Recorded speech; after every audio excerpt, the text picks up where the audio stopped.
When Elgato came out with their key light a few years ago, I started asking them to work on a bigger one that might replace my giant aperture light dome setup here. I'm told they have a new key light today. I hope this is... oh, it's smaller. Here's 5 creative uses for the Elgato Key Light Mini. This video is brought to you by CuriosityStream. Get access to my own streaming video site Nebula when you sign up for CuriosityStream, linked below.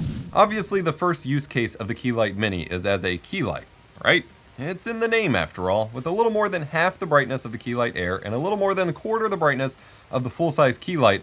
This little guy won't be anywhere near as bright, nor as useful for bouncing off reflectors or walls, but it still has the color temperature range of 2900 Kelvin to 7000 Kelvin, so you can tune it just right and is still perfectly diffused within itself, just like all other Elgato lights. Let's test it on a couple different cameras and see. It can work and absolutely wrecks Logitech's Litra Glow Light in terms of brightness output and size, but in many cases a small light as a key light just looks worse than a bigger one. That's just physics. As a quick demo, here's the different Elgato lights and the effects they have in the softness on my face. By the way, I prefer 4500 Kelvin color temperature these days as it seems to blend the most nicely with my face. Give it a try. Just set your camera's white balance accordingly.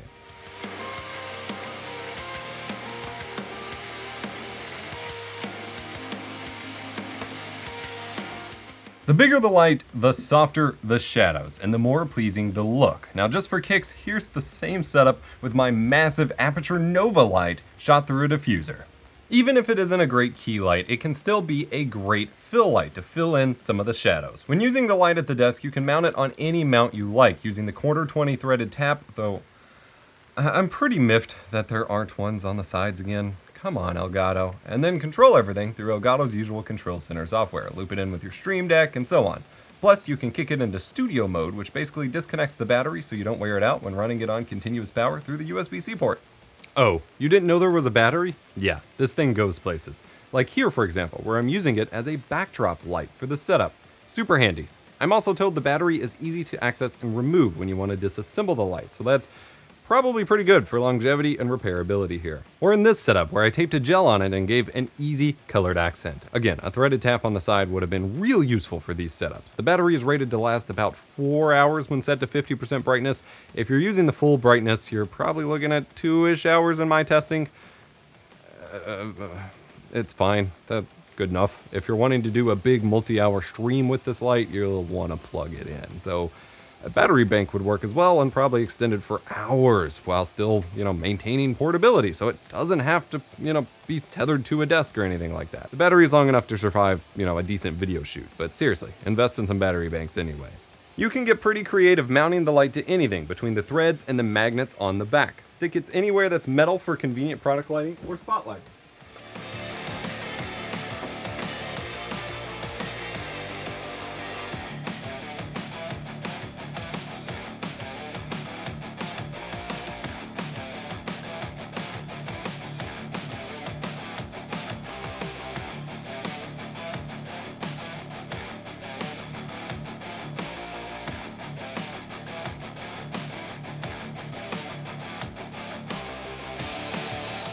It's also bright and small enough to be a real solid kicker or rim light to create even more cinematic shots as well. For this, I recommend moving towards the opposite end of the spectrum of your key light, so set it to bluer if you have a warmer temperature light, or set it to warmer if you have a cooler one. To do this, press the little jog wheel on the side twice to change color temperature. Pressing it once changes brightness. This is a decent means of interacting with the light, but it can be kinda fiddly, and I'm not a fan when you can just put knobs on the side, like this other light. However, thankfully you can still connect it to Wi-Fi by holding the jog wheel for 5 seconds and then adding it through Elgato's Control Center app and control it via that method or with the Stream Deck for more usable controls. So what about lighting a green screen? One of the biggest issues with chroma keying is the shadows cast by your subject onto the screen, especially in streaming scenarios where lighting isn't great. A little tiny light like this, cleverly tucked behind you, can help get rid of those shadows, cast some light onto the screen, and make your chroma keying job a lot easier. You can either do it on a stand sitting behind you as you are standing up or sitting doing a presentation, or you could strap it to the back of your chair, perhaps with a battery bank to last longer, and be good to go. Remember to light your green screen with color temperatures opposite of what your key light typically is. This is a kind of common high-level production process that is a little bit forgotten in the streaming budget, realm when it comes to lighting a green screen. But if you have a daylight temperature light on you, your green screen should probably be lit with tungsten-ish colored light and vice versa. It makes it a lot easier for the green to stand out from you when you're trying to key out. If you're interested in product photography or videography, I have 3 or 4 awesome tricks to use this light to make awesome shots in the video linked below, available exclusively on Nebula.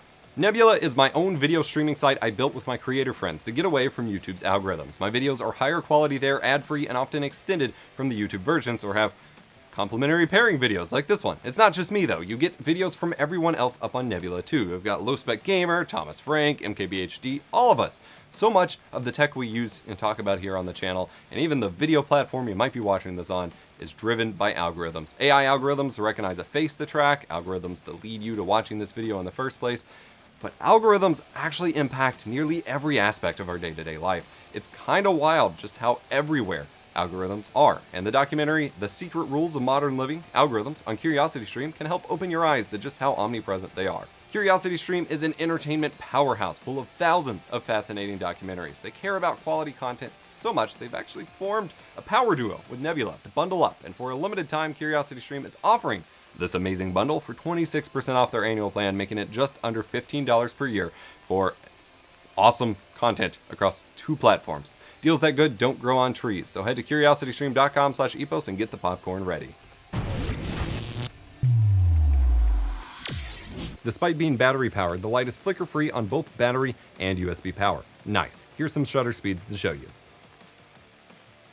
Let's have a real talk about the price though. We are in pandemic, silicon shortage, shipping delays, and everything more expensive times, and this is a brand new product, which is always going to be a bit more expensive than the one that's been out a while. But for $100, while I'm initially happy with the overall quality of the product you're getting, you're missing a lot. The light is very price competitive with Aputure's smaller MC lights, and that was the context I was originally looking at and was happy with. But when I started looking at the product photography potential, hell, for just $89, you can get the Nanlite Pavotube 6C, and that will do full RGB, a wider color spectrum for white modes, and rated for a slightly higher CRI. Now, it's not a square, and it would be harder to use as an actual key light, but playing to the things the Key Light Mini is best at, the Pavotube is pretty much better in every way, and it's cheaper.